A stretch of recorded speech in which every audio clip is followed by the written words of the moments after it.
বৃষ্টি এলেই মনটা আনচান করে খিচুড়ি খাওয়ার জন্য। ছোটবেলায় দেখতাম বৃষ্টি এলেই মা খিচুড়ি রান্না করতো, আর সেই খিচুড়ি আমরা সবাই মিলে মজা করে খেতাম।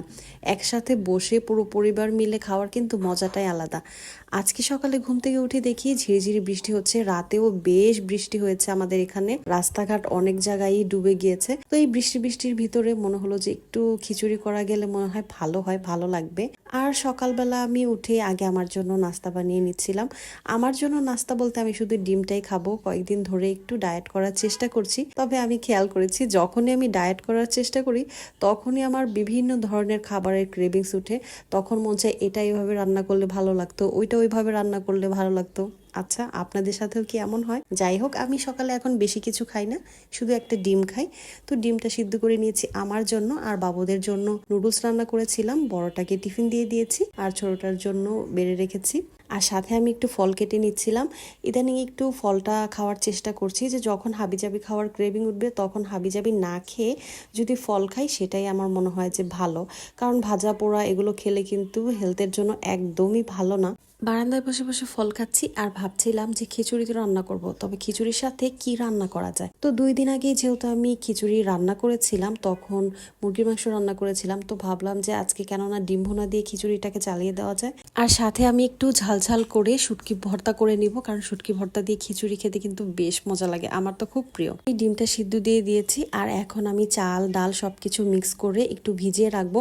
আর আমি তাড়াতাড়ি রান্না করার চেষ্টা করছিলাম, কারণ বাচ্চার স্কুল যেহেতু ছুটি হয়ে যাবে, তো এর ভিতরে যতটুকু তাড়াতাড়ি রান্না করে নেওয়া যায়। আর পুচকুটা যেহেতু ঘুমাচ্ছে, সেই জন্য আমি ঝটপট সব কিছু রান্না করার চেষ্টা করি। আমার মনে হয় সব মায়েরাই এমন করে, যখন বাচ্চারা স্কুলে থাকে বা ঘুমে থাকে তখন মায়েরা কিন্তু ঝটপট রান্না করে ফেলার চেষ্টা করে বা ঘরের সব কাজ করে ফেলার চেষ্টা করে। তো আমিও এই কাজটাই করি, যখন ওরা ঘুমে থাকে বা ওরা বাসায় থাকে না তখন ঝটপট আমার ঘরের কাজ আমি যত তাড়াতাড়ি করে ফেলতে পারি তত তাড়াতাড়ি আমার মনে হয় রিলিফ হয়। কারণ বাচ্চা ঘরে থাকলে ঠিক মতো কাজ করতে পারি না, আমি একদিক দিয়ে গুছাবো তার আরেক দিক দিয়ে এলোমেলো করবে। তো আমি এখানে সব ধরনের মশলা দিয়ে তারপরে মাখিয়ে নিচ্ছি। আর দেখেন, আমি রান্না করার সময় অর্ধেক জিনিসই মাঝে মাঝে ভুলে যাই। মানে যখন আমি তাড়াহুড়া করে রান্না করতে যাই তখনই অনেক কিছু দিতে ভুলে যাই, ভিডিও করতে ভুলে যাই, তারপরে সেগুলো অ্যাড করা হয়। আর এই তো আমি রান্না বসিয়ে দিয়ে ডিমটা ভুনা করে আমি কিন্তু চলে এসেছি বাবুকে স্কুল থেকে নিয়ে যেতে। আর যাওয়ার পথে এই বাচ্চাগুলোকে দেখি মেহেদি পাতাগুলো ডালগুলো নিয়ে যাচ্ছে, তো সস্তা পেয়ে আমি এগুলো কিনে নিয়েছি যে মাথায় দিব বলে।